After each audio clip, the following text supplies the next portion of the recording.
नमस्कार। Good evening India के इस विशेष अंक में आप सभी का हार्दिक स्वागत है। मैं हूं सत्यप्रिया।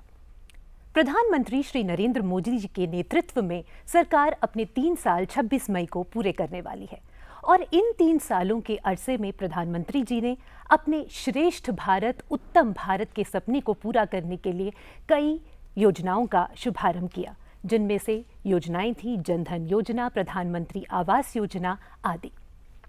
और गरीबी पर चौतरफा वार करने के लिए देश की सबसे बड़ी शक्ति युवा शक्ति को कौशल के माध्यम से और भी सशक्त बनाने के लिए, उनके जीवन में आत्मनिर्भरता लाने के लिए और उनके जीवन में आत्मसम्मान और गौरव को लाने के लिए प्रधानमंत्री जी ने शुरू की प्रधानमंत्री कौशल विकास योजना और स्किल इंडिया मिशन। क्या है ये योजनाएं, कैसे हो रहा है इनका कार्यान्वयन, क्या है इनकी प्रभावशीलता और कैसे हम और आप लाभ उठा सकते हैं इन योजनाओं का, जानेंगे, इस विषय में चर्चा करेंगे। आज हमारे साथ स्टूडियो में है अति विशिष्ट मेहमान, स्वयं केंद्रीय कौशल विकास एवं उद्यमिता मंत्री श्री राजीव प्रताप रूडी जी। रूडी जी, आपका बहुत बहुत स्वागत है। नमस्कार। आपसे बातचीत करेंगे, साथ ही हम जुड़ेंगे अपने दूरदर्शन केंद्र वाराणसी से, जहां हम जानेंगे कि राज्यों में इन दोनों योजनाओं का कार्यान्वयन कैसे हो रहा है। और हमारे साथ स्टूडियो में मौजूद हैं हमारी युवा ऑडियंस, जो रूडी जी से अपने सवाल पूछना चाहेंगी और अपने एक्सपीरियंसेस को शेयर करना चाहेंगी। रूडी जी, आपसे बात करेंगे। इससे पहले दर्शकों को दिखाते हैं कि आखिर कौशल विकास और स्किल इंडिया ये प्रोग्राम्स हैं क्या।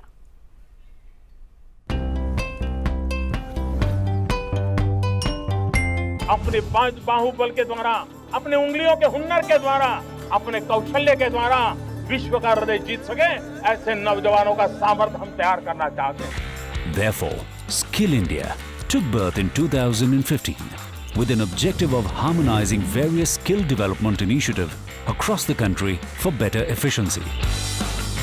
With its heart in the right place, Skill India aimed at empowering the youth of India in spite of all the prevailing social and geographical differences.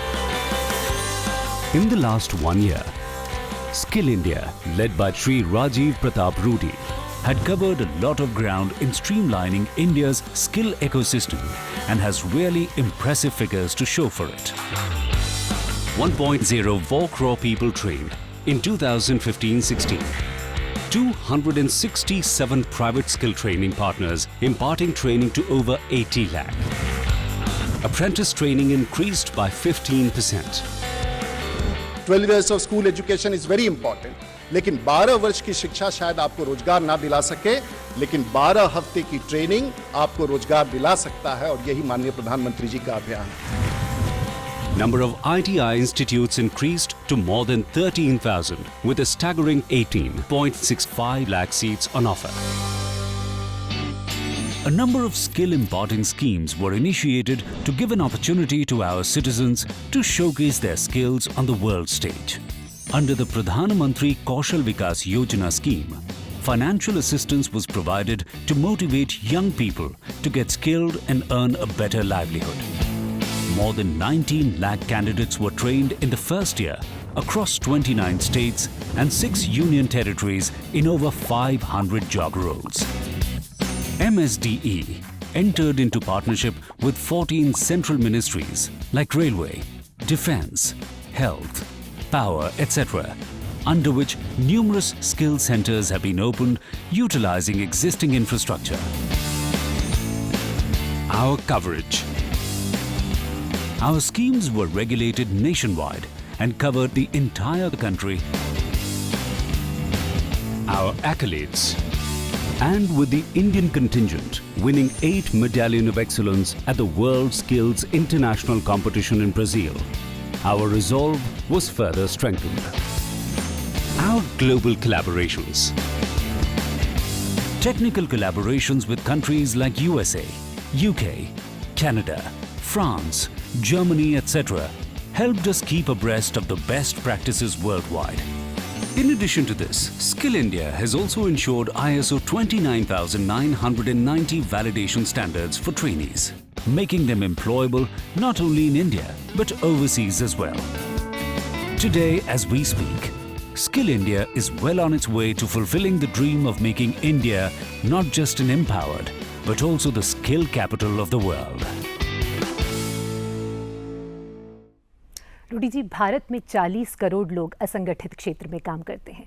दूसरी तरफ, जैसा आप खुद कहते हैं कि 10 से 12 लाख लोग हर माह वर्कफोर्स को ज्वाइन कर रहे हैं, तो ऐसे में ये मिशन तो बहुत बड़ा है। इतने बड़े पैमाने पर इसका कार्यान्वयन किस तरह से हो रहा है?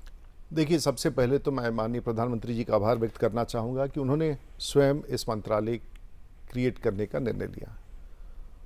और जब मेरी उनसे बात हुई तो उन्होंने कहा कि ये निर्णय मेरा निर्णय है, क्योंकि उनका ऐसा मानना है कि आज भारत जैसे बड़े देश में हम सब लोगों को का केंद्र शिक्षा रहा है। सब लोग वो होते हैं जो शिक्षित हो जाते हैं, और कहीं ना कहीं कौशल शिक्षा के क्षेत्र में छिपा रहा।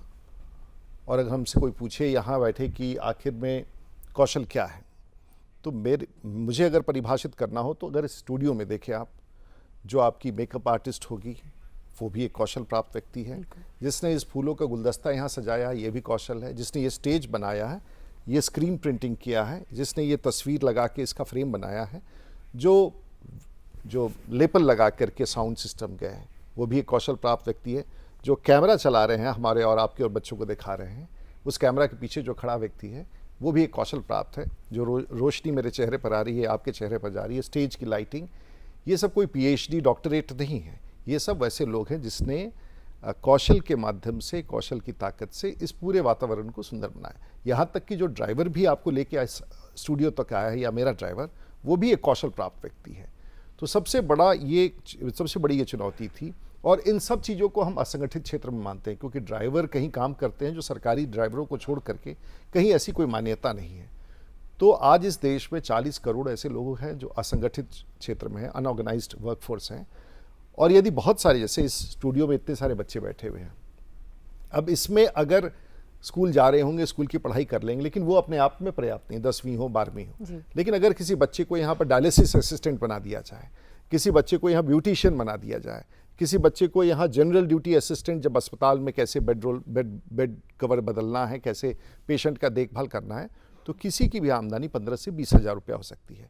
आप पर्स खरीदने जा रही हैं, उस दुकान में, रिटेल आउटलेट में किसी बच्ची ने आपको पर्स दिखाना है किसी आउटलेट पर, तो उसकी भी ट्रेनिंग अगर रिटेल आउटलेट में दे दे तो वो भी आपको उस दुकान से उसकी जो कमाई होगी 15 हज़ार रुपये के आसपास होगा। तो ये कोई एम्प्लॉयमेंट एक्सचेंज में जाके ये रोजगार दिखेगा, ऐसा नहीं है। देश में रोजगार बढ़ रहा है, और जो आप 10 मिलियन या 1 मिलियन वर्कफोर्स, लगभग 12 मिलियन वर्कफोर्स जो प्रत्येक वर्ष है, इनकी एम्प्लॉयबिलिटी को बढ़ाने के लिए इस देश नहीं दुनिया का सबसे बड़ा अभियान है।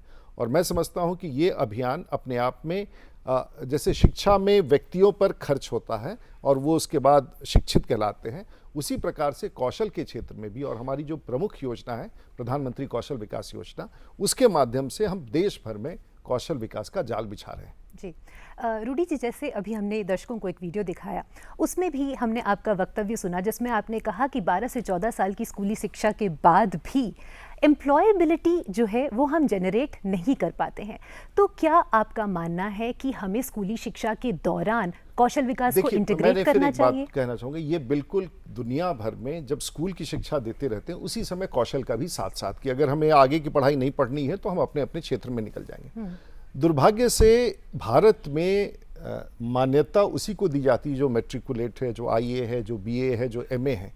परिणाम ये होता है कि शिक्षा केंद्रित सब कुछ है, तो कौशल का काम कभी भी किया जाए। आपको याद होगा पहले शिक्षा विभाग का नाम एजुकेशन डिपार्टमेंट ही था, बाद में उसको मानव संसाधन बनाया गया, HRD। मानव संसाधन बनाने, ह्यूमन रिसोर्स डेवलपमेंट मिनिस्ट्री के पीछे उद्देश्य था कि उसमें कौशल के शिक्षा को जोड़ा जाए जो ह्यूमन रिसोर्सेज को डेवलप करता है, लेकिन ये टेक ऑफ नहीं किया, और ये हमारे लिए सबसे बड़ी चुनौती बनी रही। दर्शकों से हम एक सवाल लेते हैं। चंचल, आप एक सवाल पूछना चाहेंगी? गुड इवनिंग सर, मेरा नाम चंचल है। मैं ये जानना चाहती हूँ कि जिन्होंने अनौपचारिक शिक्षा नहीं ली, क्या वे कौशल विकास योजना के तहत दिए गए कोर्सों का लाभ उठा सकते हैं? अभी आप ये बताइए कि आप कौन सा कोर्स कर रही हैं ILFS सेंटर में?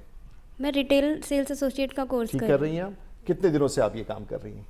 सर मेरा कोर्स कंप्लीट हो चुका है। कोर्स कंप्लीट हो Yes, चुका सर। है और आपका प्लेसमेंट कहाँ होना है? सर मेरा प्लेसमेंट रिटेल आउटलेट है वहाँ पर। होना है। और ये लोग आपसे बात कर रहे होंगे कि कहाँ आपको प्लेसमेंट करना है। आप इससे बताइए आपने कहाँ पढ़ाई की? सर मैंने 12th क्लास पढ़ाई की थी गवर्नमेंट स्कूल से। तो 12th के बाद आपको ये करने की ज़रूरत क्यों महसूस हुई? क्योंकि 12th के बाद आपको किसी प्रकार का रोजगार नहीं दिख रहा था और आपको ये लगा कि प्रधानमंत्री कौशल विकास योजना के तहत इसमें आपको, मैं समझता हूँ कि आपको पैसे भी नहीं लगे होंगे इस ट्रेनिंग के लिए। Yes sir. यस सर मतलब लगा या नहीं लगा? नो सर कोई पैसा नहीं लगा। कोई पैसा नहीं लगा। अब आपको कोई पैसा नहीं लगा, आप 12वीं पास कर चुकी थी, लेकिन 12वीं तक आपको पास करने के बाद कहीं रोजगार दिख नहीं रहा था। लेकिन आपने कितने महीने की ट्रेनिंग की है? Sir 320 hours. 320 घंटे। कितने दिन लगभग इंस्टीट्यूट में रही आप? 40 डेज। 40 दिन रही। 40 दिन रहने के बाद आज मैं दावे के साथ कह रहा हूं कि इस छोटी सी लड़की को अपने जीवन में 12,000 से 15,000 की नौकरी इसको मिलने वाली है और इसको भी पता होगा। ठीक है? Yes sir. आप किसी से भी पूछ लें इस योजना का लाभ कहाँ दिखेगा, ऐसे। और यही लोग हैं जो जरूरतमंद हैं और ये हमारी ताकत है। ट्रेनिंग का स्वरूप कैसे होता है? अब ये एक बड़ा सवाल है, इसके लिए भी मैं किसी और कैंडिडेट को पकड़ लूं? जी बिल्कुल। आप बताइए, आपने कोई जनरल ड्यूटी असिस्टेंट या किसी का कोर्स आपने किया है किसी ने रिटेल में, या और सिर्फ कौन से ट्रेड के बताइए कोई एक। गुड इवनिंग सर, मेरा नाम जमशेद आलम है। मैं IRFS से retail sales associate, retail training associate की कोर्स रिटेल के हैं या किसी और सेक्टर के? और भी सेक्टर के बच्चे आए हुए हैं यहाँ पे। हाँ? कोई BPO से है, BPO से है और कोई असिस्टेंट इलेक्ट्रिशियन। आप इनको दीजिए। Yes sir. बैठ जाइए। अब ये बताइए कि आपने कितनी पढ़ाई की है? मैंने सर 12th की है। 12th के बाद अभी आपने कौन सा कोर्स किया है? अभी सर असिस्टेंट इलेक्ट्रिशियन हमारा चल रहा है सर। अभी चल रहा है? Yes, sir. कितने दिन का कोर्स है आपका? ये सर 62 डेज एंड 44 आवर्स। 140। आप 2 महीने की ट्रेनिंग लेंगे। Yes, sir. आपको ये ट्रेनिंग निःशुल्क दी जा रही है या पैसे लिए जा रहे हैं? निःशुल्क है सर। निःशुल्क है। आपको sir. अपने ट्रेनिंग का अनुभव क्या है? आपको कैसा लग रहा है कि ऐसी ट्रेनिंग आपको कहाँ मिल सकती थी? नो सर, मुझे तो नहीं लग रहा कि ऐसी training and theoretical and practical दोनों चीज़ होती है। मैं अगर कहीं और करता तो मुझे प्रैक्टिकल होता, थ्योरेटिकल नहीं होता। लेकिन यहाँ पे आके मुझे बहुत बढ़िया लग रहा है कि मुझे थ्योरी के साथ साथ प्रैक्टिकल भी है। तो आप खुद का आप इलेक्ट्रिशियन का काम करना चाहेंगे या किसी के यहाँ नौकरी लेना चाहेंगे? सो मैं तो सोच रहा हूँ सर अपना काम करूँ एंड देखिए, ये इस बच्चे को अगर इसने अपना इलेक्ट्रिशियन का कोर्स किया तो आज देश में इस बच्चे को अब थोड़ी इसने उन लोगों ने अंग्रेजी भी सिखाई होगी, थोड़ा पर्सनालिटी भी सिखाया Yes, होगा, sir. थोड़े बहुत आप अंग्रेजी भी बोलना सिखाया होगा। या इट्स ओके। और उसके बाद आपको कंप्यूटर भी सिखाया होगा। या अब देखिए इस लड़के में कितना परिवर्तन है। बिल्कुल। He saying yeah, that means he has been taught on computers, soft skills, English, personality grooming. और ये लड़का कल अगर पासपोर्ट बना ले और थोड़ा सा अंग्रेजी और सुधार ले तो दुनिया के किसी कोने में जा करके लाख रुपए की कमाई करके अपने घर बेच सकता है। ये ताकत हम लोगों ने इस नौजवान में पैदा कर दिया है। बिल्कुल। Thank you sir. आप विदेश जाना चाहेंगे? Yes sir. वैसे भी सर मैं मुस्लिम हूँ, मेरा नाम वो मोहम्मद जरूरी नहीं मुअज्जम है। वो जरूरी नहीं है So, मुस्लिम होना, in- कोई कुछ नहीं। आप भारतीय हैं ये कहें। या सर भारतीय। तो आप कहाँ जाना चाहेंगे? सर मैं आउट ऑफ कंट्री जाना चाहता हूँ जहाँ पे अच्छी सैलरीज मिले।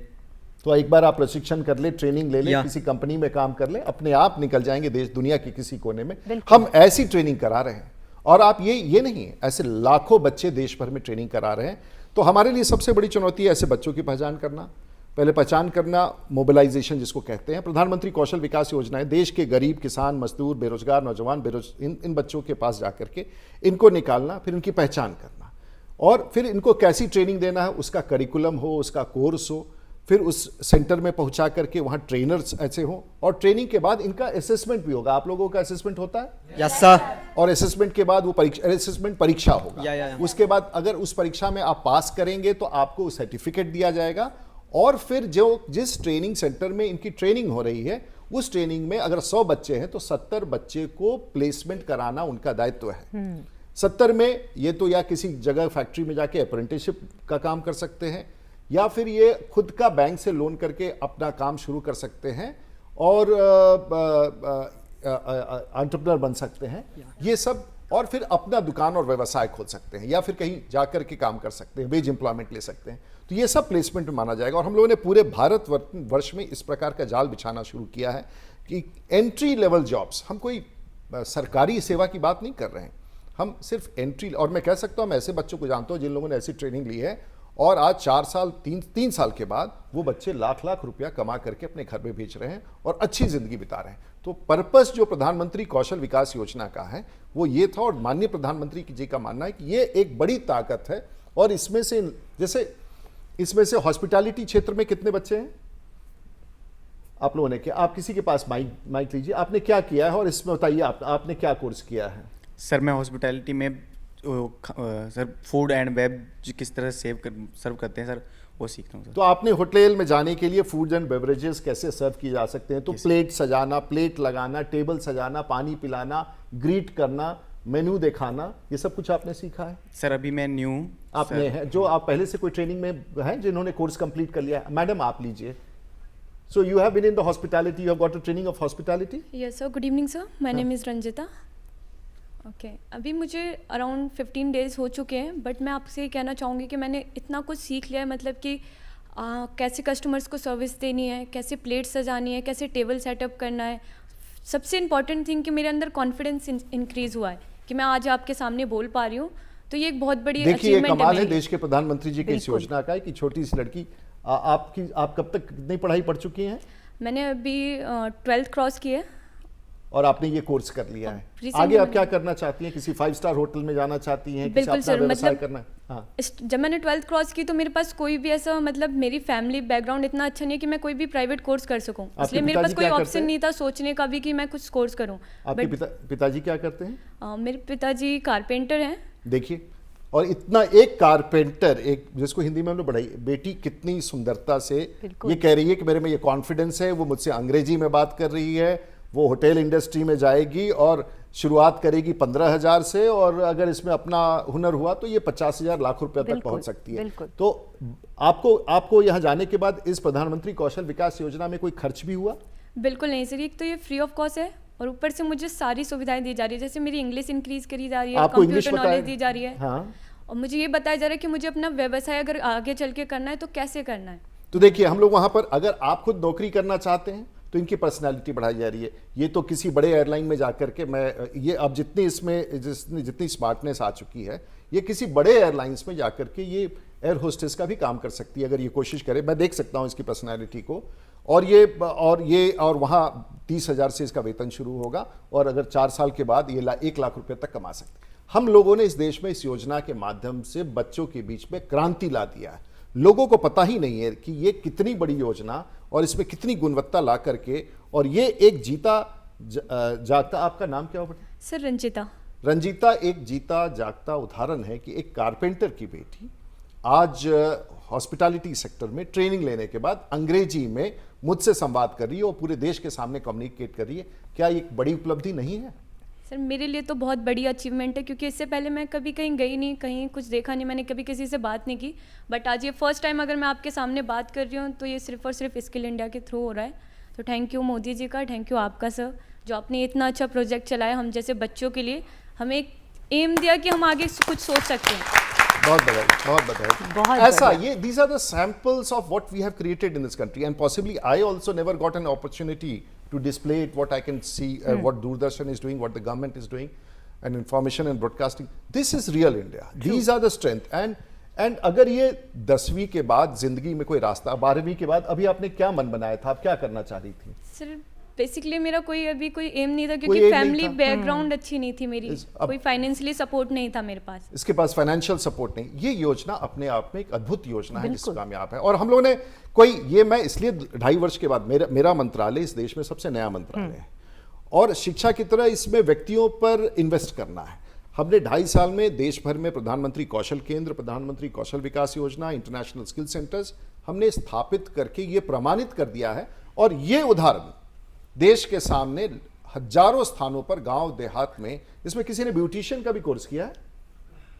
ब्यूटिशियन का कोर्स नहीं। आप ये बच्चियां घर से निकल के बड़े बड़े शहरों में जाती हैं, वहां वो गुम हो जाती हैं, उनको समझ। और ऐसी ट्रेनिंग के लिए जिस बच्चे ने लिया है, अगर बॉम्बे शहर में जाए तो 50,000 से 1 लाख रुपया तक लोग ले लेते हैं और शायद इतना अच्छा काम नहीं दिखाते। So we have created samples and this is our strength. और इनका लिमिट कुछ नहीं, ये तो अभी 17-18 साल के होंगे अभी, और अभी पूरा जीवन इनके पास बचा हुआ। ये कहां से कहां जाएंगे, ये धन्यवाद अगर देना है तो देश के माननीय प्रधानमंत्री नरेंद्र मोदी जी को देना है, जिन्होंने इस मंत्रालय की स्थापना की। और ये सोच है, और मैं हमेशा सोचता था कि ये आखिर में ये क्या है, कैसे इसको परिभाषित करेंगे, कैसे इस मंत्रालय को लेकर चलेंगे। और हम लोगों ने शुरुआत कर दी है, और ये राज्य सरकारों में, राज्य को भी हम कह रहे हैं कि आप इसी प्रकार से करें। रास्ता थोड़ा कठिन है क्योंकि रिसोर्सेज का अभाव हो सकता है, प्लेसमेंट में थोड़ा वक्त लग सकता है, ट्रेनिंग, अच्छे लोग ट्रेनिंग में आए। लेकिन आज मैं खुश हूं कि माननीय प्रधानमंत्री जी का ये कौशल का बड़ा सपना साकार हो रहा है। इसी को आगे बढ़ाते हुए आपको दिखाते हैं कुछ और इसी तरह के उदाहरण जहां पर कौशल विकास का लाभ लोगों ने दूर दराज के क्षेत्रों में भी लिया है। मुझे कुछ लोग मिले थे, उन्होंने प्रधानमंत्री कौशल विकास योजना के बारे में बताया। फिर वहां से मैंने प्रधानमंत्री कौशल विकास योजना के तहत मैंने ट्रेनिंग ली, वहां से मैंने सीखा। आज मैं अपने पैरों पे खड़ी हूँ, पैसे कमा रही हूँ और मैं अपने घर वालों की भी हेल्प कर रही हूँ। मैं बहुत खुश हूँ, मेरे परिवार वाले भी खुश हैं। तो इस तरह प्रधानमंत्री कौशल विकास योजना के तहत मात्र कुछ दिन की स्किल ट्रेनिंग से कोमल ने हुनर सीखा और आज वो टेक्सटाइल फैक्ट्री में 2 करोड़ रुपए की आधुनिक टेक्सटाइल मशीन कुशलता से चला रही है। और इस हुनर ने कोमल को समाज में एक नई पहचान दी है। बबली कुमारी ने भी PMKVY के तहत तकरीबन 1 महीने की स्किल ट्रेनिंग के दौरान नया हुनर सीखा और आज वो टेक्सटाइल फैक्ट्री में हर रोज तकरीबन 1.5 टन का धागा बनाती है। बबली को गर्व है कि आज अपने हुनर की बदौलत वो अपने देश की तरक्की में योगदान दे रही है, जिसने उन्हें समाज में आज एक नई पहचान दी है। ये है बिहार का कटिहार जिला। स्किल इंडिया के रंग यहाँ भी फैले हुए हैं। यहाँ के युवा भी कौशल से जुड़ने के लिए तैयार हैं। ये है हेमंत झा का घर। विकास के दरवाजे यहाँ भी खुले हैं और ये हैं हेमंत झा।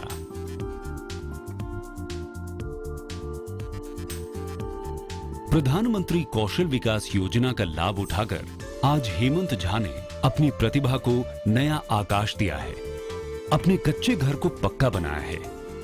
मैं ग्रेजुएशन किया हुआ हूँ। अभी तक जहाँ भी इंटरव्यू देने जा रहा था, मैं अपने इंटरव्यू में सक्सेस नहीं हो रहा था। लेकिन मैंने जब प्रधानमंत्री कौशल विकास योजना के अंतर्गत life science sector skill development के तहत मेडिकल सेल्स रिप्रेजेंटेटिव का जब मैंने कोर्स किया और उसने मुझे मात्र 3 महीने में एक वर्ल्ड क्लास नंबर 1 में सन फार्मा में मुझे जॉब दिला दी। आगे आने वाले समय में अगर मैंने अपना दूसरा क्वार्टर पूरा कर लिया और उसमें मैंने अपने टारगेट कर लिए तो मुझे कंपनी स्विट्जरलैंड का ट्रिप देगी। घर की परिस्थितियां बहुत दयनीय थी। दोनों बहनों को पढ़ाई के लिए साधन भी उपलब्ध नहीं थे। मां के लिए घर में मौजूद 8 सदस्यों के साथ परिवार की रोजी रोटी जुटाना मुश्किल हो रहा था। मां चूल्हे की तपिश में रोटी बनाती और सोचती कि कब उन्हें इस गरीबी से छुटकारा मिलेगा।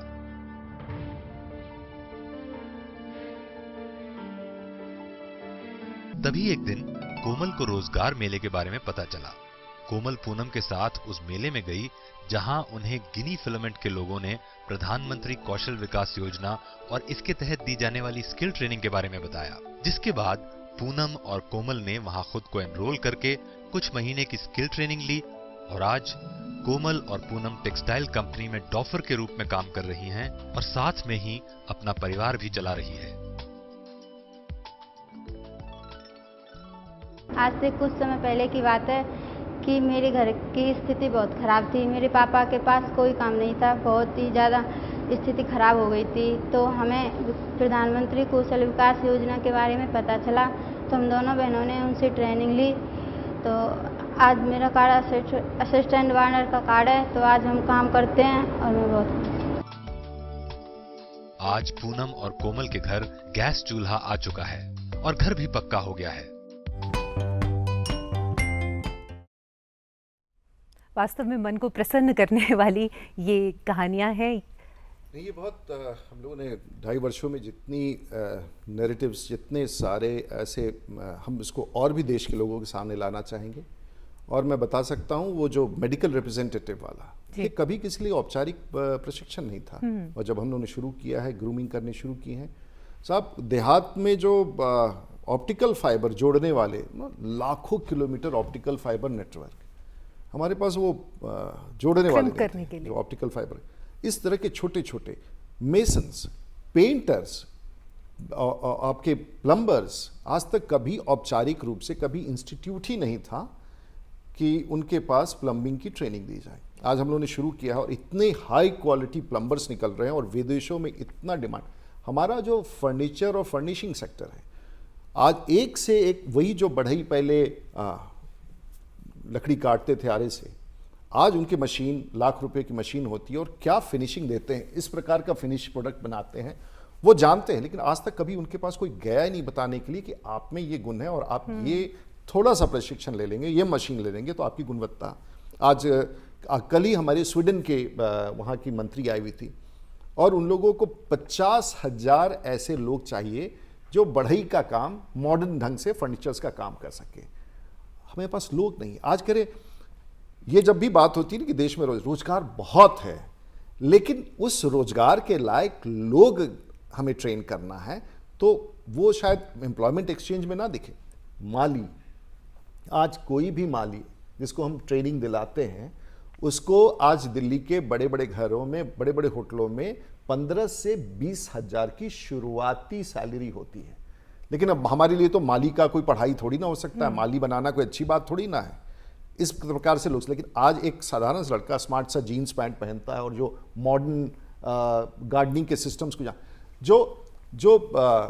जो रंग बिरंगी मछलियाँ होती हैं, उनको घरों में रखना, उनको पालना, उनके खाने का व्यवस्था करना, उनकी सफाई करना, उनके पॉन्ड में वो ऑक्सीजन और पानी के बबल्स क्रिएट करना और सफाई करना, ये जो व्यक्ति दिल्ली में आज सीख ले, वो 30 से 40 हज़ार रुपये आसानी से कमा सकता है।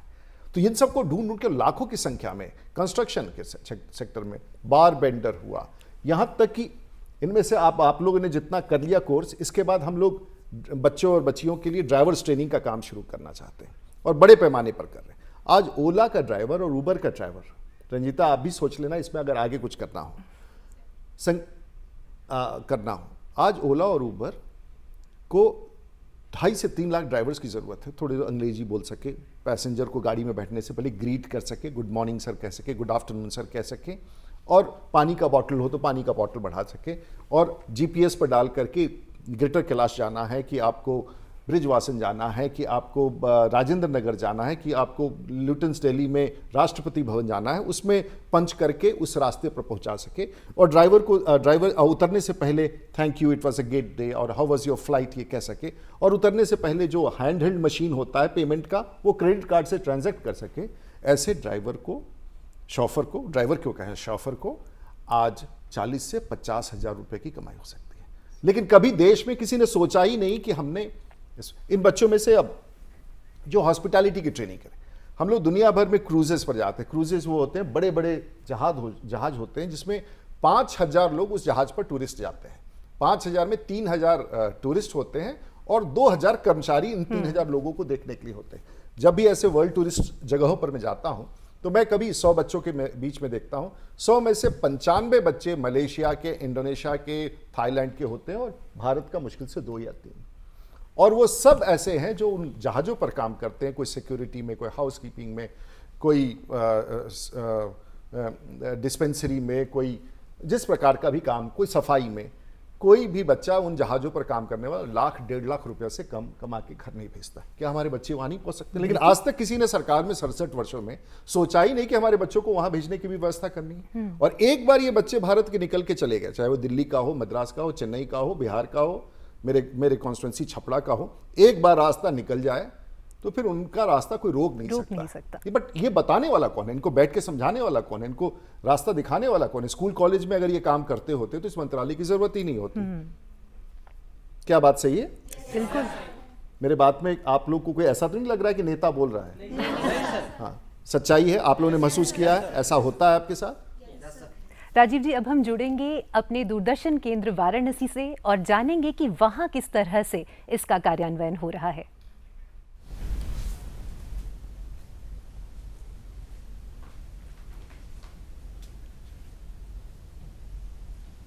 धन्यवाद सत्यप्रिया, बहुत बहुत स्वागत आपका वाराणसी दूरदर्शन के स्टूडियो में। और जैसा कि सभी जानते हैं कि बनारस अपने हस्तशिल्प, कारीगरी और जो यहाँ का ख़ास तौर से बनारसी साड़ियों का जो हुनर का जो कारोबार है वो उसके लिए मशहूर है पूरी दुनिया में। यहाँ पर तमाम हज़ारों की तादाद में, लाखों की तादाद में कुशल शिल्पकार हैं, बुनकर हैं, हस्तशिल्पी हैं, जो कि पीढ़ियों से अपने घर में, परिवार में ये कारोबार करते आ रहे हैं। लेकिन समय के साथ साथ इस बात की मांग बढ़ी है कि उनकी कुशलता में वृद्धि हो, आधुनिक तकनीक का समावेश हो और वे हुनर में निखार ला सकें, जिससे कि उनके उत्पाद की मांग बढ़े और उसकी गुणवत्ता में वृद्धि हो। इसी विषय पर बातचीत के लिए आज हम स्टूडियो में हमने ख़ास मेहमानों को आमंत्रित किया है। हमारे साथ मेरी बाईं तरफ हैं ए.के. वर्मा जी, आप सहायक निदेशक हैं हथकरघा संस्थान वाराणसी के, और बालिकाओं में ख़ास तौर से कौशल वृद्धि के जो कार्य किए जा रहे हैं उसके लिए जानकारी के लिए, बातचीत के लिए हमने आमंत्रित किया है डॉक्टर प्रियंका तिवारी जी को। आप प्रधानाचार्य हैं Harishchandra girls inter college Varanasi की, आपका भी बहुत बहुत स्वागत है। और बनारस हिंदू विश्वविद्यालय में प्रोफेसर और अर्थशास्त्री डॉक्टर भूपेंद्र विक्रम सिंह जी हमारे बीच उपस्थित हैं। आपसे भी हम इस योजना के जो अर्थशास्त्रीय पहलू हैं, सामाजिक पहलू हैं, उस पर चर्चा करेंगे। ख़ास तौर से हमने आमंत्रित किया है कुछ लाभार्थियों को जो कि कौशल विकास योजना और उस्ताद योजना के अंतर्गत लाभ प्राप्त करके उन्होंने अपने जो कारोबार है उसमें वृद्धि की है, हुनर में निखार लाया है। इससे पहले कि हम बातचीत का आरंभ करें, आइए देखते हैं ये रिपोर्ट।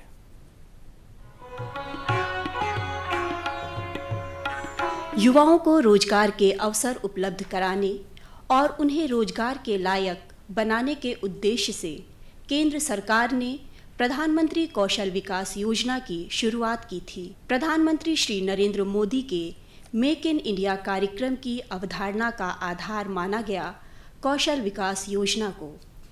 विभिन्न सरकारी एजेंसियों, संस्थाओं और स्वयंसेवी संस्थाओं के माध्यम से चलाए जा रहे प्रधानमंत्री कौशल विकास कार्यक्रम का परिणाम अब धीरे धीरे सामने आ रहा है। वाराणसी जनपद में यह योजना महिलाओं और युवतियों के लिए मुफीद साबित हो रही है।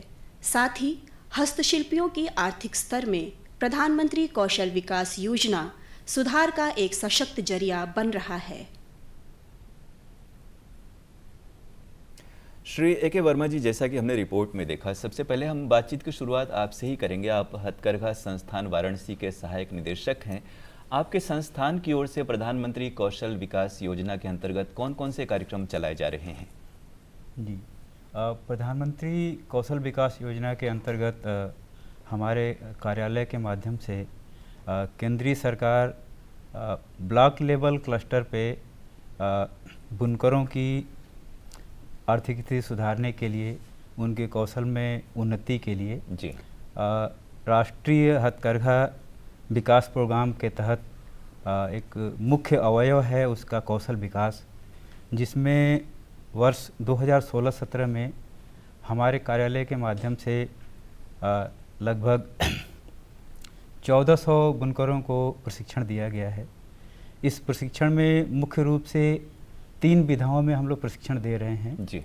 पहला बुनाई, जिसमें उनको जो वो कार्य कर रहे हैं उसमें गुणवत्ता में और कैसे सुधार ले आ सकते हैं, और जो विधाएं हैं जिससे और अच्छे तरीके से अपने कार्य को कर सकते हैं, को केंद्र में रख के मुख्य रूप से उनको प्रशिक्षण दिया जाता है। यह प्रशिक्षण मुख्यतः 45 दिन का होता है, जिसमें हम लोग सुबह 10 बजे से शाम को 5 बजे तक प्रशिक्षण रखते हैं और बीच में 1 घंटे का ब्रेक रखते हैं। और ये प्रशिक्षण जो हमारे केंद्र के माध्यम से, हमारे कार्यालय के माध्यम से चुने हुए जो मास्टर ट्रेनर होते हैं उनके माध्यम से दिया जाता है, जो कि जैसा कि आप सबको विदित है कि वाराणसी मुख्य रूप से बनारसी साड़ियों के लिए विख्यात है। तो बनारसी साड़ी में कौन सी नई डिज़ाइन चल रहे हैं, कौन से नए कलर चल रहे हैं, उसका उनको ज्ञान देना तथा उसमें और नई तकनीकी से कैसे अपनी डिज़ाइन और गुणवत्ता में सुधार ला सकते हैं, ये इस बिंदु पे उनको मुख्य रूप से प्रशिक्षण दिया जा रहा है।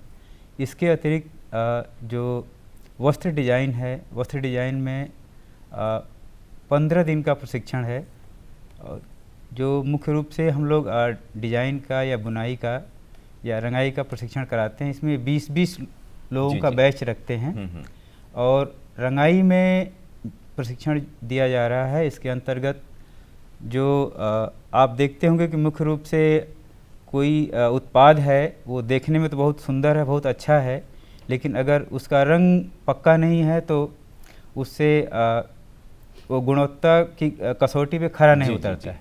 तो उसमें और सुधार लाने के लिए उन्नत तरीके से उसकी रंगाई कैसे कर सकते हैं, यानी समय के साथ साथ जो तमाम बदलाव हैं तकनीकी और बाजार की मांग की जो बात है उसके मुताबिक आप प्रशिक्षण दे रहे हैं। हमारे साथ डॉक्टर प्रियंका तिवारी जी हैं, आप बालिका जो गर्ल्स इंटर कॉलेज है उसकी प्रधानाचार्य हैं।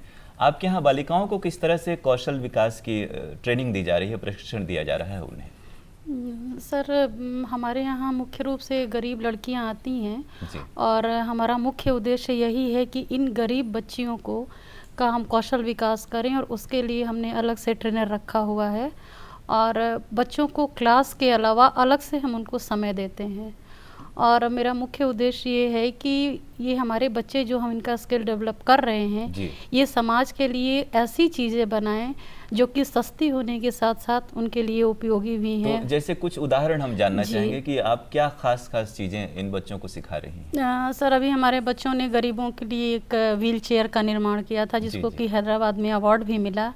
और बच्चे हमारे BHU गए थे, तो BHU के सिंह द्वार पर जो बहुत ज़्यादा जाम लगता है और आम यात्रियों के साथ साथ जो मरीजों को परेशानी होती है उसके लिए उन लोगों ने एक ओवरब्रिज की कल्पना की है जिस पर कि आम यात्री अलग से जाएं और मरीजों के जाने के लिए अलग से व्यवस्था हो। यानी जो एक सामान्य जो पारंपरिक चीज़ें हैं जिनको कि हम स्किल डेवलपमेंट के क्षेत्र में जिनकी कल्पना कर सकते हैं उससे अलग हट करके भी आपने कुछ अभिनव उसके बारे में सोचा? जी, हमारा यही उद्देश्य है कि जो अगर हमारे बच्चों में वो प्रतिभा है तो हम उनको निखार करके बाहर लाएं। इनका आकलन आप किस तरह से करते हैं और फीडबैक क्या है उनका परिवार समाज में लेकर के इसको? सर, वो समाज से तो बहुत कमज़ोर तबके से आती हैं, लेकिन हमारी जो ट्रेनर हैं वो हम रोज़ 1 घंटे उन बच्चों को देती हैं और उनमें से छांटती हैं कि कौन से बच्चे इसमें आगे जा सकें, और उन्हीं बच्चों को लेकर के हम आगे बढ़ रहे हैं। तो इस प्रकार हम एक ऐसे समाज की कल्पना कर सकते हैं, ये बच्चे जब समाज में जाएंगे और जाहिर हैं उसका अभिन्न अंग हैं, तो ये अपने साथ साथ वो हुनर भी लेकर के जाते हैं और नई चीज़ें सीख रहे हैं, उनमें कुशलता में विकास हो रहा है। और जब हम समाज में बदलाव की बात करते हैं, कौशल विकास के द्वारा व्यक्तिगत विकास की बात करते हैं, तो उसमें अर्थशास्त्र एक महत्वपूर्ण पहलू होता है। इस विषय पर चर्चा के लिए हमने काशी हिंदू विश्वविद्यालय के प्रोफेसर और अर्थशास्त्री डॉक्टर भूपेंद्र विक्रम सिंह जी को आमंत्रित किया है। कौशल विकास योजना के बारे में आपसे जानना चाहेंगे कि ये योजना है क्या और आप किस तरह से सामाजिक और कुशलता में विकास में बदलाव इस योजना के जरिए देखते हैं? देखिए, वर्तमान में भारतीय अर्थव्यवस्था की जो आवश्यकता है वो रोजगार सृजन है। जी। एक बड़ा युवा वर्ग जो कि अर्थव्यवस्था के सामान्य जो गतिविधियां हैं उससे दूर है, किसी रूप में वो शिक्षा से अलग हो गया, किसी रूप में वो प्रोडक्टिव एक्टिविटी से जुड़ा हुआ नहीं है। और रोजगार का अर्थ अगर हम ये लेके चलते हैं कि वो सरकारी नौकरी उसको नहीं मिल सकती क्योंकि पूर्ण रूप से वो स्किल्ड नहीं है, या उसको उद्योगों में रोजगार नहीं मिल सकता, ऐसे लोगों को मुख्य धारा में ले आने की यह सबसे बड़ी योजना है। जी। और जिसे इंक्लूसिव डेवलपमेंट की जो हमारी धारणा लंबे समय से समग्र और सहभागी विकास की जो हमारी धारणा लंबे समय से थी, ये उसका एक मूर्त रूप है। और ये खाली व्यक्तियों में उत्पादकता बढ़ाना ही इसका लक्ष्य नहीं है, बल्कि जिनके में कुछ उत्पादकता है, छुपी हुई है, उन योग्यताओं को समक्ष ले आना और उनकी उत्पादकता को एक स्वरूप देना जो कोई सीधे इकोनॉमिक जो हमारा परिदृश्य है उससे वो जुड़ सकें और स्वयं से वो एक एंटरप्रेन्योर के रूप में विकसित हो सकें। क्योंकि रोजगार का अर्थ खाली नौकरी करना नहीं है, वो एक इकोनॉमिक यूनिट के रूप में विकसित हों, आत्मनिर्भर बने। इससे न सिर्फ एक व्यक्तित्व का विकास होगा बल्कि समाज में एक समग्रता के साथ विकास होगा। और इस प्रकार से हम कह सकते हैं कि इस महत्वाकांक्षी प्रधानमंत्री कौशल विकास योजना और ख़ासतौर से बनारस में जो बुनकरों हस्तशिल्पियों के लिए योजना चल रही है, उस्ताद योजना भी चल रही है, इससे बहुत ही लाभ होने वाला है और यहाँ के जीवन स्तर में और उत्पादों में, बाज़ार में, विकास में बहुत लाभ मिलने वाला है। हम स्टूडियो में उपस्थित अपने मेहमानों का और लाभार्थियों का हार्दिक धन्यवाद ज्ञापन करते हुए आपको दिल्ली स्टूडियो वापस लिए चलते हैं सत्यप्रिया के पास। बहुत बहुत धन्यवाद अरुण आपका। रूडी जी, आपसे जानना चाहेंगे, जैसे अभी बनारस के बुनकरों की बात हुई, तो हमेशा से ये जो ट्रेनिंग रही है वो अनौपचारिक रही है और स्किल की भी कमी नहीं है, क्योंकि स्किल कई बार हेरिडिटरी हमको मिलता आ रहा है। तो ऐसे में जो ऑलरेडी स्किल्ड वर्कर्स हैं, उनके स्किल के प्रामाणिकता के लिए क्या कदम उठाए जा रहे हैं? देखिए, ये विषय माननीय प्रधानमंत्री जी ने बार बार रखा कि आखिर में पारंपरिक तौर पर जिन लोगों के पास हुनर है उनको समाज में मेन स्ट्रीम करने की क्या योजना है। और प्रधानमंत्री कौशल विकास योजना के तहत रिकॉग्निशन ऑफ प्रायर लर्निंग, मैं उदाहरण देना चाहूँगा। हमारे बीच अपने संविधान के संरक्षक भारत के राष्ट्रपति माननीय महामहिम प्रणब मुखर्जी जी राष्ट्रपति भवन में रहते हैं। उनके पहले भी कई राष्ट्रपति, माननीय राष्ट्रपतिगण इस देश में रहे। आपको जान के आश्चर्य होगा कि राष्ट्रपति भवन में जो उनके शेफ़ हैं, उनके जो वेटर सर्व करते हैं, उनके जो गार्डनर हैं, उनके जो हाउसकीपिंग हैं, ये तमाम लोग वैसे थे जिनके पास किसी प्रकार का सर्टिफिकेट नहीं था, जो उनके लॉन्ड्री में काम करते हैं, जो बहुत तरह के जो हैं।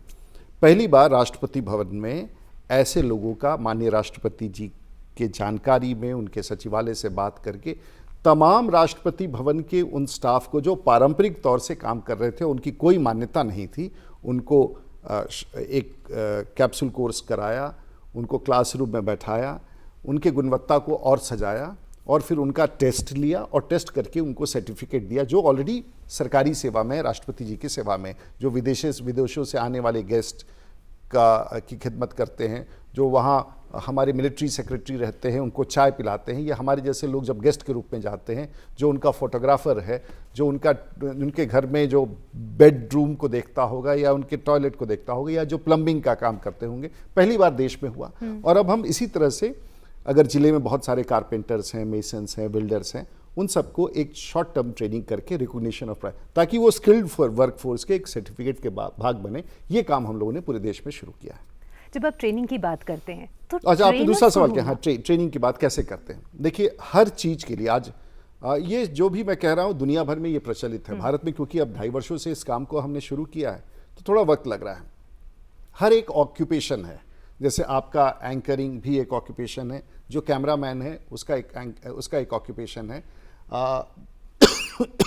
तो हर ऑक्यूपेशन को हम लोग नेशनल ऑक्यूपेशन नॉस कहते हैं, नेशनल ऑक्यूपेशन स्टैंडर्ड, और कई सारे नॉस को मिलाकर के एक क्वालिफिकेशन पैक होता है। यानी कि अगर आप एंकर हैं तो आपने पढ़ाई भी कुछ की होगी, आपने आपकी वो योग्यता कि आप बोल सकती हैं, आपकी वो योग्यता कि आप इस कार्यक्रम के लिए सज सकती हैं और आप इस कार्यक्रम को स्ट्रक्चर दे सकती हैं, एक एंकर का क्वालिफिकेशन पैक है।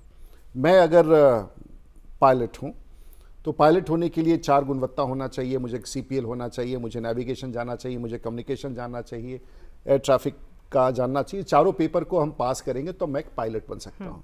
लेकिन अपने आप में हर एक क्वालिफिकेशन, जैसे कि वेल्डर है। अब वेल्डर तो हम देश में समझते हैं कि वेल्डर है जो कुर्सी बनाता है, लोहे का गेट बनाता है, लेकिन वो एक वेल्डर है। लेकिन एक वेल्डर ऐसा भी है जो बड़ी कंपनी, जो टाटा मोटर्स का जो जहाँ मैन्युफैक्चरिंग होता है वहाँ पर उसको वेल्डिंग का टॉर्च अलग होता है, उसका वर्किंग कंडीशंस अलग होता है, और अगर 1 मिनट में वो 6 जगह टाँके नहीं लगाए तो पूरा असेंबली लाइन रुक सकता है। वो भी एक वेल्डर है।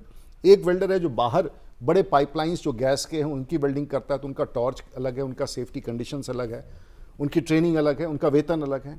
एक वेल्डर ऐसा भी होता है जो ऑयल रिग्स में, जो समुद्री तेल निकालने का जो पाइप्स होता है उसमें काम करता है, तो वो तो गोताखोर भी है, स्कूबा डाइवर भी है। उसके बाद वो समुद्र के भीतर जाके टॉर्च लेकर के, जो वेल्डिंग टॉर्च होता है उससे वेल्डिंग करता है, उसकी मान्यता अलग है, उसका क्वालिफिकेशन अलग है, उसकी ट्रेनिंग अलग है, उसका एग्जामिनेशन अलग है और उसका वेतन अलग है। बिल्कुल।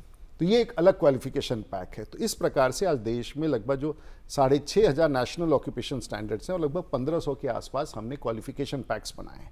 उसके आधार पर ट्रेनिंग होता है, उसका सिलेबस होता है, करिकुलम होता है, सिलेबस होता है, उसका कंटेंट डेवलप करते हैं, फिर उसके बाद ट्रेनर्स होते हैं जो इनको क्लास, ऐसे ही होता होगा, आपके पास किताबें दी जाती हैं आपको, जो अगर आप हॉस्पिटैलिटी का कोर्स कर रहे हो या जनरल ड्यूटी असिस्टेंट का कोर्स कर रहे हो या ब्यूटी, तो ये किताबें दी जाती, उसका टीचर होता है, किताब में ये पढ़ती हैं, ट्रेनिंग भी होता है और साथ साथ प्रैक्टिकल ट्रेनिंग भी होता है। और जब एक बार ट्रेनिंग खत्म हो जाता है तो इन बच्चों की परीक्षा होती है, उसके बाद सर्टिफिकेट होता है और उस सर्टिफिकेट की मान्यता के आधार पर इनको रोजगार के लिए पहुंचाया जाता है। तो एक पूरी व्यवस्था कर दी है। जब कौशल विकास का पैमाना इतना बड़ा है तो उसके लिए ट्रेनर्स ढूंढने का भी जो काम है, इट्स लाइक अ हर्क्यूलियन टास्क। नहीं, ये एक सबसे बड़ी चुनौती आज, अगर दुनिया का सबसे बड़ा अभियान अगर कहीं चल रहा है तो वो कौशल विकास का भारत में है।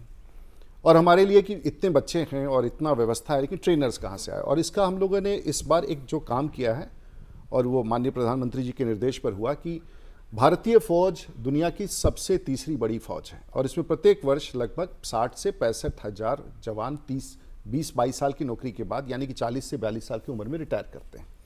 हमने तय किया उनके साथ पार्टनरशिप की कि फौज से अवकाश प्राप्त करने, चाहे वहाँ तोपची क्यों ना हो या किसी बड़े शिप पर वो गनर क्या ना हो या बहुत सारे काम जो चाहे जहाज पर हो या वो बड़े वाहनों को चलाता हो या वो ब्रिजेस ले करता हो, ट्रैक ले करता हो, उन सब में कहीं ना कहीं बड़ी गुणवत्ता और लंबी ट्रेनिंग है।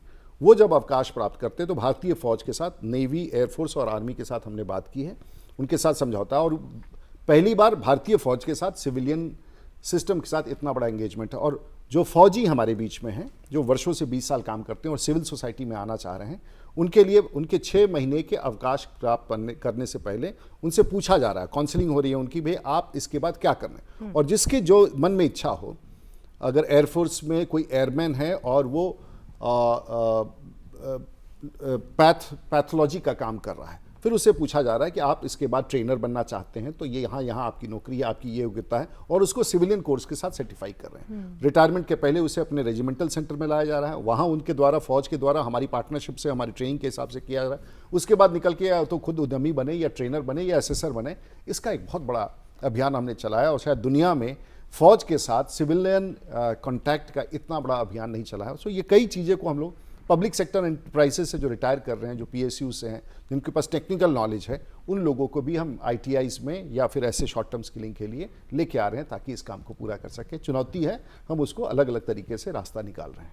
एक सवाल लेते हैं यहाँ बैठे हमारे युवा दर्शकों से। नीलकमल, आप रूडी जी से एक सवाल पूछना चाह रहे थे। सर, मैं जानना चाहता हूँ कि जो वर्किंग प्रोफेशनल लोग हैं और जो कॉलेज स्टूडेंट रेगुलर कॉलेज कर रहे हैं, उनके लिए क्या कोई पार्ट टाइम कोर्स उपलब्ध है?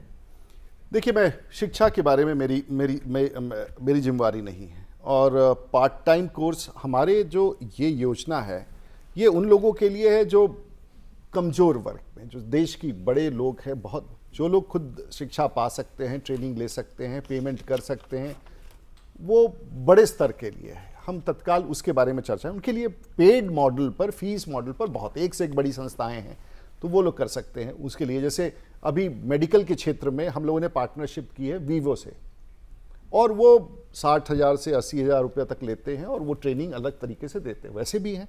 तो ये कुल निर्भर करता है कि हमारी, क्योंकि देश की संख्या बहुत ज़्यादा है, बहुत सारे नौजवान हैं और दूर आदिवासी क्षेत्रों में भी काम करना है, दूर गरीबों के क्षेत्रों में। मैं बिहार से हूँ और पिछले 30 वर्षों में बिहार में कोई भी एक भी उद्योग नहीं लगा, और आप 400-500 किलोमीटर पूरा बिहार पार कर जाएं, आपको एक जगह चिमनी से धुआं नहीं। आप यहाँ से पंजाब जाएं, आप महाराष्ट्र जाएं, आप नागपुर जाएं, पुणे जाएं, आपको पूरा जाल दिखेगा उद्योग का। अब हमारे यहाँ के बच्चे को बाहर जाना है, उनको ट्रेनिंग, अगर जो घर बैठे 1,000-1,500 रुपये की कमाई नहीं है। छपड़ा में मैं जानता हूँ कि मेरे कॉन्स्टिट्यूंसी में बच्चे अभी तक 3,500 बच्चों की ट्रेनिंग हुई, लगभग 2,800 बच्चे बाहर निकल गए, जिसमें से लगभग 250 बच्चे अभी भी टिके हुए हैं और काम कर रहे हैं और आगे का रास्ता। तो ये उन लोगों के लिए जो ज़रूरतमंद बहुत है, इसलिए कि सरकार इसमें, प्रधानमंत्री जी ने कहा, वैसे गरीब को, वैसे ज़रूरतमंद लोगों को जिसका कोई ना हो, माननीय प्रधानमंत्री जी अपने सरकारी खजाने से पैसा निकाल करके हमें ट्रेनिंग का काम करने के लिए दे रहे हैं। तो जो पे करके कर सकते हैं पेड मॉडल पर, उनके लिए बहुत सारे रास्ते खुले। बट जिनका, जैसे रंजिता जैसे यहाँ पर बैठी हुई हैं, जैसे इनका कोई नहीं है, घर में उतनी ताकत नहीं, उनके लिए रास्ता हम लोग खोल रहे हैं। एक सवाल लेंगे जमशेद से। जमशेद, पूछिए, आप क्या पूछना चाहते हैं? गुड इवनिंग सर, मेरा सवाल यह है कि क्या आने वाले समय में प्रधानमंत्री कौशल विकास योजना के अंतर्गत ऑनलाइन या डिस्टेंस लर्निंग कोर्स अवेलेबल होंगे? हाँ, ये सब चीज़ आस्ते आस्ते कर रहे हैं। जैसे आपने आपका अगर आज ट्रेनिंग हुआ, आपने किस चीज़ की ट्रेनिंग ली है? मैं रिटेल ट्रेनी एसोसिएट। रिटेल, ये अगर इसमें अगर लेवल बढ़ना है, अभी NSQF लेवल कितना है आपका? सर मेरा लेवल 3 है और मैं विदेश जाना चाहता हूँ। देखिए, अब देश में बहुत लोगों को नहीं समझ में आया होगा कि NSQF लेवल 3 है, लेकिन आपने पढ़ाई कहाँ तक की? मैं 12th पास हूँ सर। 12th पास। आज एक 12th पास के बच्चे को ये पता है कि मेरा NSQF लेवल 3 है और ये विदेश जाना चाहता है। अब NSQF लेवल से सुपरवाइजरी ग्रेड में या H&M के स्टोर में ये काम करना चाहे न्यूयॉर्क में, तो उसकी गुणवत्ता बढ़ानी होगी।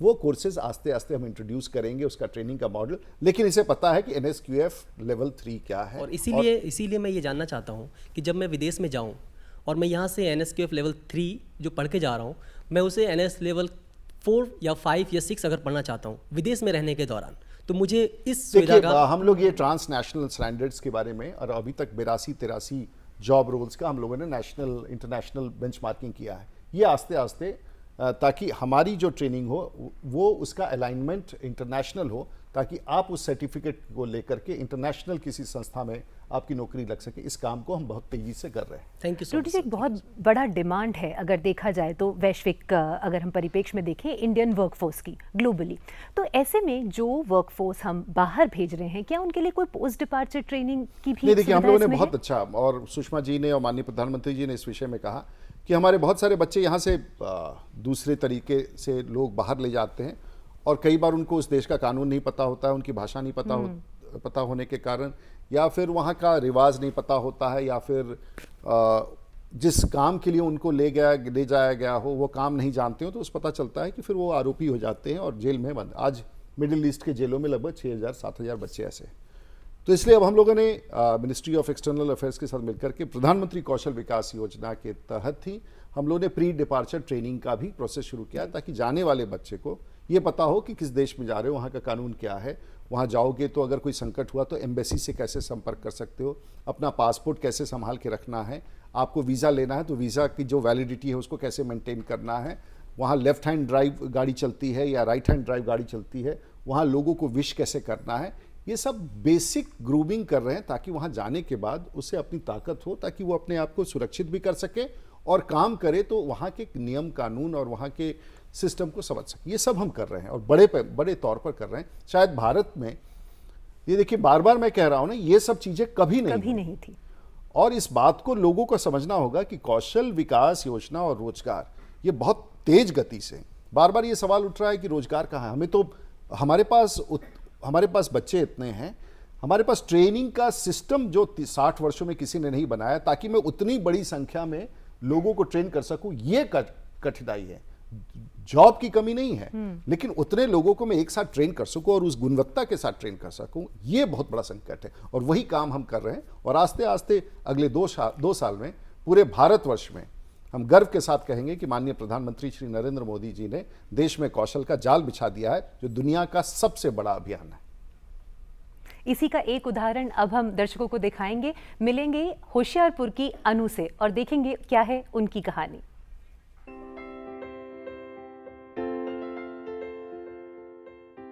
ये कहानी है होशियारपुर में रहने वाली अनु की, जिसके पिता सब्जी बेचकर परिवार का पेट पालते हैं। अनु को 12वीं करने के बाद समझ नहीं आ रहा था कि वो क्या करे। मेरे घर वालों ने मुझे +2 करवाई और उसके बाद मुझे अपना कोई भी भविष्य नजर नहीं आता था कि +2 के बाद मैं क्या करूं, क्योंकि मेरा परिवार बहुत ज्यादा गरीब है। वो मुझे आगे नहीं पढ़ा पाए, इसलिए मुझे समझ नहीं आता था कि मैं क्या करूं। अनु की ही तरह लाखों नौजवान शिक्षा पूरी होने पर खुद को दिशाहीन पाते हैं। इस समस्या को मद्देनजर रखते हुए स्किल इंडिया यानी कौशल भारत कुशल भारत योजना की शुरुआत की गई। कौशल भारत कुशल भारत का मुख्य उद्देश्य युवाओं को अलग अलग तरह की विधाओं में प्रशिक्षण देकर उनके अंदर छुपे हुए हुनर को विकसित करना है। ताकि वो रोजगार पा सकें। इस लक्ष्य को पाने के लिए देश भर में कई स्किल सेंटर्स स्थापित किए गए हैं। पंजाब में शिवालिक पहाड़ियों की गोद में बसे खूबसूरत शहर होशियारपुर में भी मल्टी स्किल सेंटर शुरू किया गया है।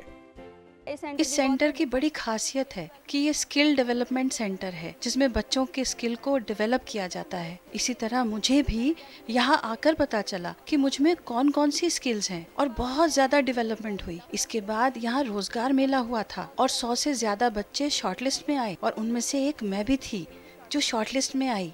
मुझे अपने आप में इतना कॉन्फिडेंस लगा कि मैं जॉब करने के काबिल हूँ और मुझे जॉब भी मिल चुकी है। कौशल भारत कुशल भारत योजना के अंतर्गत खुले इन संस्थानों द्वारा देश भर के लाखों युवाओं और कारीगरों की अनौपचारिक क्षमता को मान्यता मिल रही है। उन्हें सरकारी, गैर सरकारी और विदेशी संगठनों में भी रोजगार के अवसर मिल रहे हैं।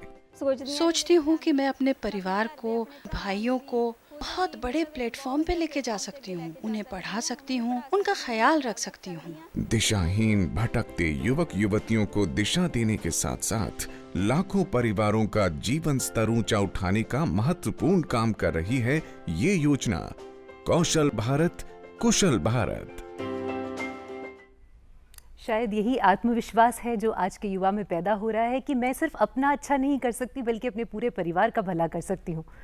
आपसे अगला सवाल पूछना चाहेंगे, जानना चाहेंगे, अभी प्रधानमंत्री जी ने खुद ही अपने वक्तव्य में कहा कि बीता युग जो था वो IITs का था, आने वाला युग जो है वो ITIs का है। देश में आज 12,000 से ऊपर ITIs हैं।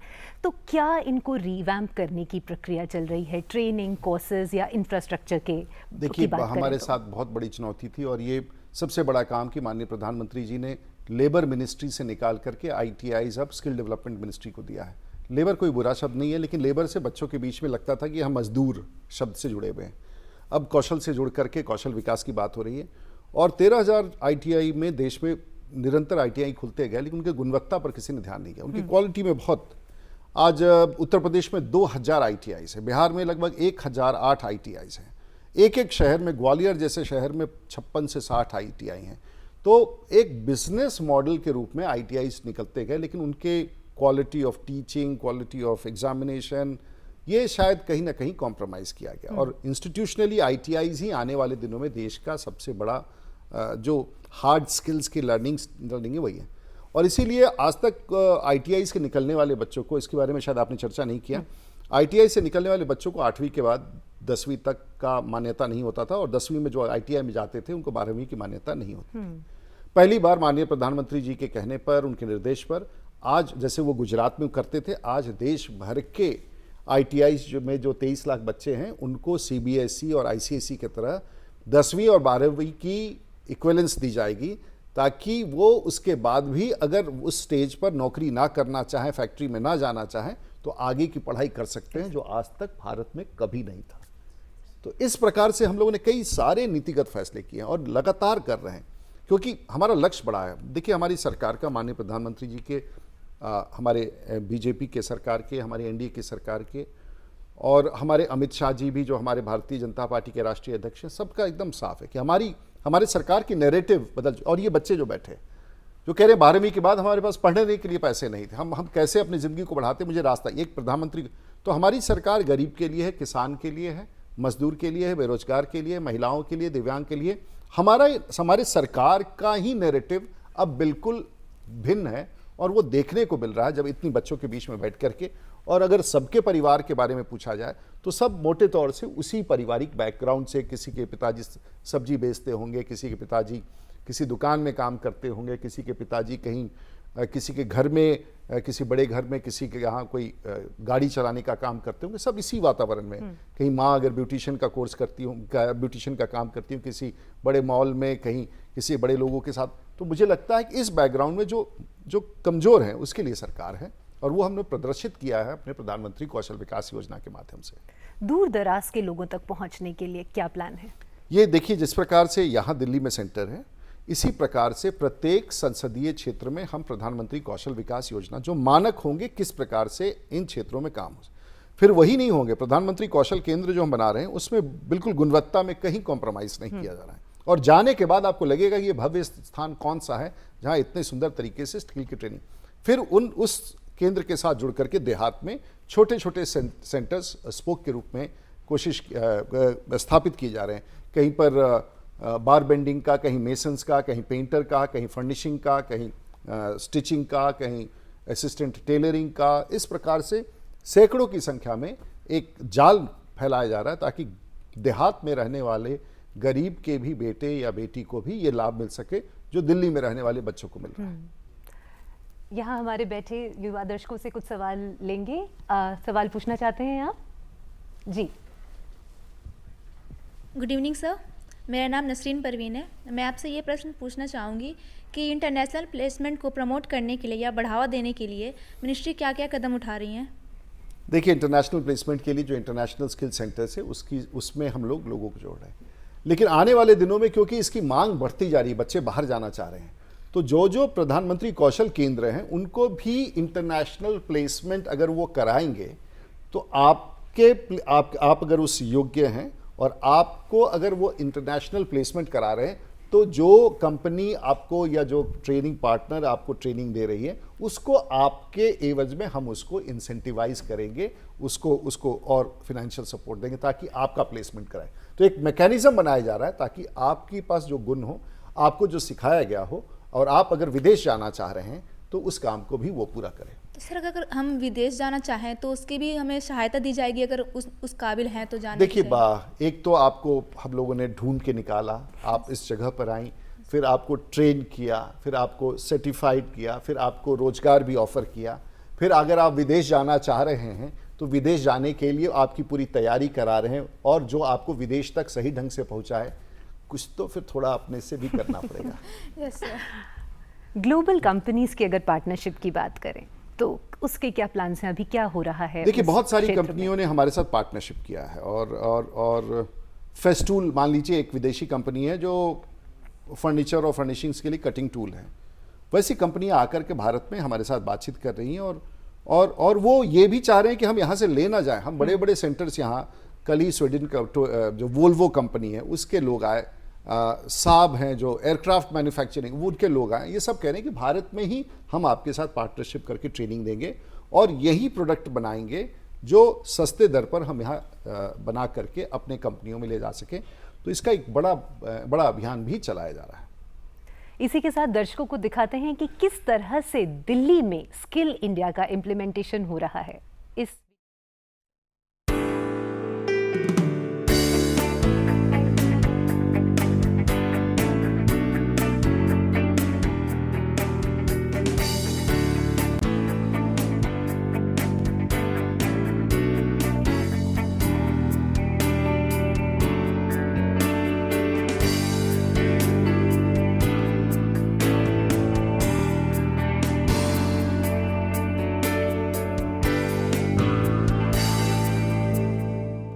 मेक इन इंडिया को अगर सक्सेसफुल करना है, जो प्रधानमंत्री ने शुरुआत से कहे हैं, ज़रूरी है कि साथ में स्किल इंडिया को भी सक्सेसफुल करना है। क्योंकि मेक इन इंडिया में जब शुरू होगा, आपका प्रोडक्शंस होंगे तरह तरह का।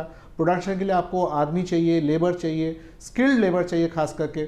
और यहाँ पे आके ये जो गैप है, ये गैप आज का तारीख में PMKVY के दौरान पूरा हो रहा है। स्किल कैपिटल अगर आप इंडिया को देखना चाहते हैं 2, 3, 4 साल, 5 साल का दौरान, बहुत ज़रूरी है PMKVY के द्वारा ये जो चल रहा है सिलसिला ट्रेनिंग का, उसको पूरी तरह से सक्सेस मिले। ये जो प्रधानमंत्री कौशल विकास योजना एक स्कीम है जिसके अंदर प्राइमरी स्किल एंड ट्रेनिंग है। इसके बारे में मुझे मेरी कज़न ने बताया जो यहाँ से करके गई है। तो जब मैं यहाँ पे आई, मुझे अपने करियर के लिए बहुत अच्छा प्लेटफॉर्म लगा। जब मैं यहाँ पे आई तो मुझे काफ़ी फैसिलिटी मिली। यहाँ पे जो हमारे ट्रेनर हैं वो काफ़ी अच्छे हैं, उन्होंने हमें बहुत कुछ सिखाया। मैं फिर भी सर्विस स्टीवर्ड के बारे में सीख रही हूँ, जो जैसे हमें कोई कस्टमर है, जैसे हम ग्रीट कैसे करना है और उसे हम कैसे हैप्पी रखेंगे, किस तरीके से हमें उसे ट्रीट करना है, यहाँ पर हम उस चीज़ की ट्रेनिंग ले रहे हैं। PMKVY स्कीम 2014 में प्रधानमंत्री जी ने, श्री नरेंद्र मोदी जी ने स्टार्ट की थी। इसका मकसद ये था कि जो हमारे आर्थिक व्यवस्था से कमज़ोर लोग हैं और जिनकी डेवलप हो नहीं पाते, वो अपनी स्किल बढ़ाएं और आगे कुछ कर, अपने पैरों पे कुछ कर सकें। जब मैं आया तो यहाँ पर मैंने देखा फैसिलिटी काफ़ी अच्छी थी। ट्रेनिंग प्राइमरों में काफ़ी अच्छी फैसिलिटी थी, सिटिंग प्लान बहुत अच्छा था, क्लासरूम फैसिलिटी बहुत अच्छी थी और एटमॉस्फेयर अच्छा था। ट्रेनिंग कंप्लीट होने के बाद ही प्लेसमेंट हो जाती है, जैसे मेरी हो चुकी है ट्रेनिंग कंप्लीट होने से पहले। प्राइमरो के बारे में मुझे पैम्पलेट से पता चला, हाउसकीपिंग में अपना मैं आगे बढ़ना चाहती थी, इसलिए मैंने हाउसकीपिंग का कोर्स चूज़ किया। फैमिली फाइनेंशियल प्रॉब्लम की वजह से हम कुछ कोर्सेज़ नहीं कर पाते हैं, तो इस वजह से अगर यहाँ पे फ्री ऑफ कॉस्ट हो रहा है और अच्छी ट्रेनिंग मिल रही है तो इसलिए हम लोग यहाँ पर आए हैं। यहाँ पे आके मेरा सेल्फ कॉन्फिडेंस बहुत बढ़ा है। यहाँ पे जितने भी मेरा अभी एग्ज़ाम नहीं हुआ, एग्ज़ाम से पहले मेरी प्री प्लेसमेंट हो चुकी है। प्रीमियर स्किल इन ट्रेनिंग ऐसे इंस्टीट्यूट है जिसमें जो भी अपना यूथ है जो कुछ कर नहीं पा रहा है वो आगे बहुत कुछ कर सकता है। अगर सबको पता लग गया ना तो इंडिया को आगे बढ़ने से कोई रोक नहीं पाएगा।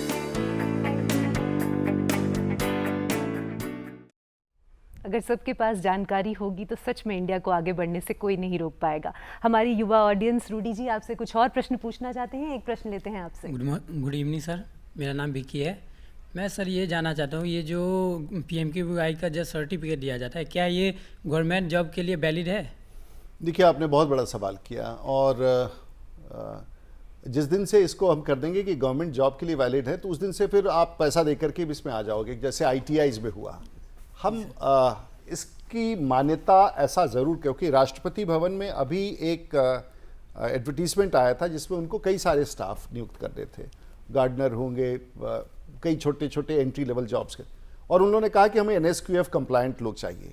तो आस्ते आस्ते फौज में भी हो रहा है कि आने वाले दिनों में NSQF कंप्लायंट हमको जॉब्स चाहिए, ताकि मान लीजिए अगर आपको जैसे इंटेलिजेंस ब्यूरो में पटना में 7 ड्राइवरों की बहाली होनी थी और 70,000 एप्लीकेशन आए थे, तो आखिर में कैसे तय करोगे आप? तो कम से कम कोई तो संस्था हो जो ड्राइवरों का प्रशिक्षण का सर्टिफिकेट दे सके। मान लीजिए आपको हाउसकीपिंग में राष्ट्रपति भवन में जाना है, तो अगर ऐसे आवेदन निकाल दिया जाए कि 12वीं पास चाहिए तो 1 करोड़ एप्लीकेशन आ जाएंगे। लेकिन आ जाएगा कि जिसने NSQF सर्टिफाइड लेवल 3 या लेवल 4 में NSQF हाउसकीपिंग का कोर्स किया है, और हम उसमें से तो स्वाभाविक रूप से जो इस प्रशिक्षण प्राप्त बच्चे होंगे उनको चांस मिलेगा। हम लोग इस दिशा में चल रहे हैं, और ये क्योंकि मंत्रालय बहुत नया है, ये काम देखिए, ये माननीय प्रधानमंत्री जी के जिम्मे काम नहीं छूटना चाहिए था।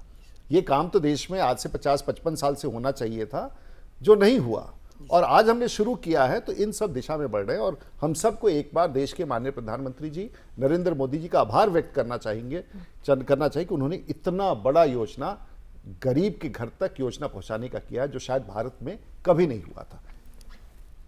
एक और सवाल कौन पूछना चाह रहे हैं? जी पूछिए। Good evening sir, my name is Lalit Sagar. Sir मैं पूछना चाहता हूँ कि नज़दीक ले आओ सर, मैं पूछना चाहता हूँ कि और नज़दीक लाओ। हाँ। आप जो आपका स्किल इंडिया का मिशन है, जो योजना है सर, आपको जैसे कि आपने कहा इसके बारे में, मतलब बहुत ही अच्छी एक योजना है जिसमें गरीब बच्चे भी साथ गरीब बच्चों का आप हाथ पकड़कर उन्हें आगे बढ़ा सकते हैं, देशों विदेशों में जॉब दिला सकते हैं। तो सर जानना चाहता हूँ, ये आपके माइंड में आपका थॉट कहाँ से आया कि आपको कहाँ से इसका कैसे शुरुआत किया आपने इसकी? ये बड़ा अच्छा सवाल है, कैसे शुरुआत किया? ये हमने शुरुआत नहीं किया, माननीय प्रधानमंत्री जी ने शुरुआत किया है। उनको आप पता है कि देखिए, आप गरीब नहीं हैं, ये परिभाषा कि आप गरीब हैं नहीं, आप बहुत अमीर हैं। सिर्फ आपके पास जो आपका कौशल था वो किसी ने आपको नहीं बताया कि आपके पास क्या गुण है। हमारा यह प्रयास है कि आपके क्या गुण है और आप किस लायक हो। MA BA ISC पढ़ना तो वो सबके लिए है, लेकिन आपके गुण को कौन तलाश करके उस गुण को कौन निखारे, ये काम हम कर रहे हैं। आपने कौन सी ट्रेनिंग ली है? जी रिटेल ट्रेनिंग एसोसिएट। बोलो यार। हाँ। रिटेल ट्रेनिंग एसोसिएट की सर। Retail training. और आपके पिताजी क्या करते हैं? जी अभी तो फिलहाल वो कुछ काम नहीं कर रहे सर। हाँ। वैसे वो करते थे, सिक्योरिटी गार्ड की जॉब करते थे। सिक्योरिटी गार्ड की। देखिए अब उसके बाद अब ये जो करेंगे उससे 1 लेवल 2 लेवल आगे जाके करेंगे, तो ये फर्क पड़ जाएगा। जी सर, थैंक यू। एक और सवाल लेंगे जी। गुड इवनिंग सर, मेरा नाम अतुल कश्यप है।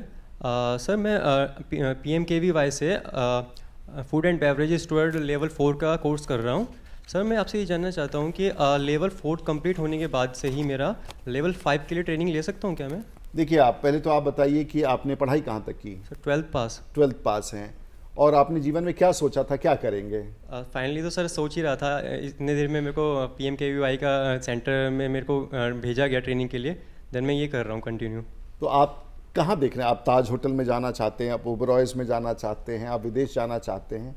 सर सबसे बड़ी प्रायोरिटी तो एक बार यहाँ से निकलने के बाद आप आपकी जो ट्रेनिंग पार्टनर है वो कहीं ना कहीं किसी आपको होटल इंडस्ट्री में रखवाएंगे, और उसके बाद आप अगला कोर्स अपनी एक्सपीरियंस के बाद उसके लेवल में इंप्रूवमेंट किया जा सकता है। और ये काम हम लोग आज पहले तो एंट्री लेवल पर सबको तैयारी कर दे, फिर आगे किस प्रकार से बढ़ सके, और ये जो है सीमलेस बनाने की कोशिश किया। आप 12वीं की बात है, आपको सीमलेस बनाकर कोशिश करें कि आगे का प्रोग्रेशन, जैसे बड़ा सिंपल, देश में ये कभी नहीं था, short term scaling drop outs, उसके लिए शॉर्ट टर्म स्केलिंग का काम प्रधानमंत्री कौशल विकास योजना के माध्यम से, वहां से आगे बढ़े। 8वीं के बाद आप 2 साल के ITI कर लें, उसकी 10वीं की मान्यता, 10वीं में अगर पहुंच के 2 साल और करके ITI 2 साल का कर ले, बहुत सारे कोर्सेज है उसको कर सकते हैं आप, 126 ट्रेड है 12वीं का।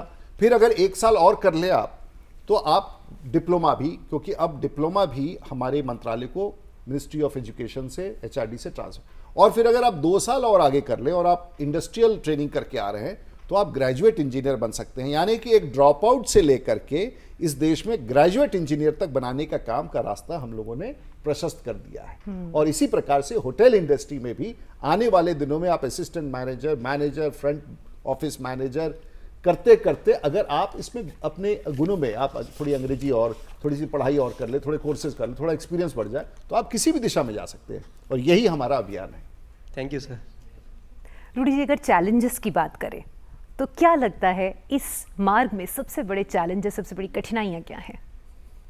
देखिए, कठिनाइयाँ तो यही है कि ये सच्चाई देश में कोई नहीं जान रहा है, और तरह तरह की बात की रोजगार कहा था फलाने ने कि 1 करोड़ देंगे, रोजगार तो रोज ही मिल रहा है। ये सभी बच्चे जो आपके सामने बैठे हो, ऐसे लाखों लाखों बच्चों को रोजगार मिल रहा है।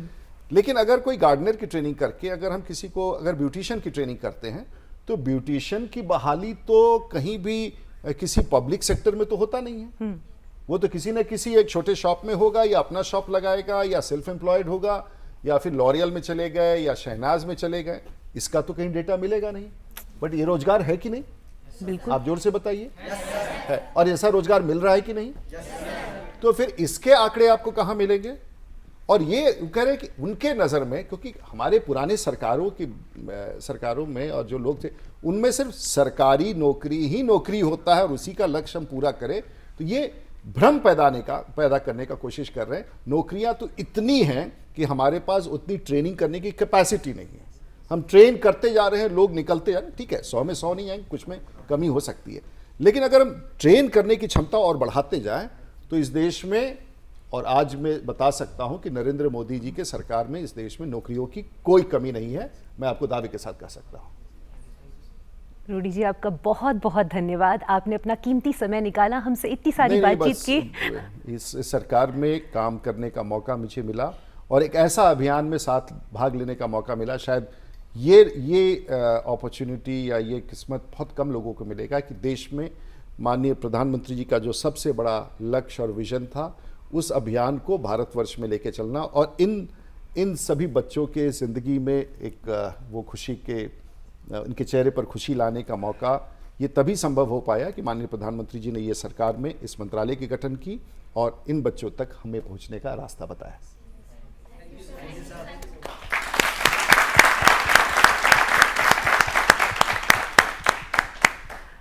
कैसे जान सकते हैं आप सब लोग स्किल इंडिया के विषय में, प्रधानमंत्री कौशल विकास योजना के विषय में? देखिए, आप मिस्ड कॉल दे सकते हैं 088 000 55555 088 000 5555 पर और जानकारी ले सकते हैं स्किल इंडिया के विषय में। मिलेगी ये है हमारे ब्रांड एम्बेसडर्स जो पूरे भारत को बताएंगे बिल्कुल कि स्किल इंडिया कैसे होता है। जी बिल्कुल। तो ये है हमारे ब्रांड एम्बेसडर्स जो पूरे भारत को, पूरे विश्व को बताएंगे कि स्किल इंडिया क्या है। मिलेगी परिंदों को मंजिल, ये उनके पर बताते हैं। मिलेगी परिंदों को मंजिल, ये उनके पर बताते हैं। कुछ लोग खामोश होते हैं पर उनके हुनर कहते हैं, और इसी हुनर की भाषा पूरे विश्व में पहुंचेगी, ये हमारा विश्वास है। और इसी विश्वास के साथ हम आप सबसे विदा लेते हैं। नमस्कार।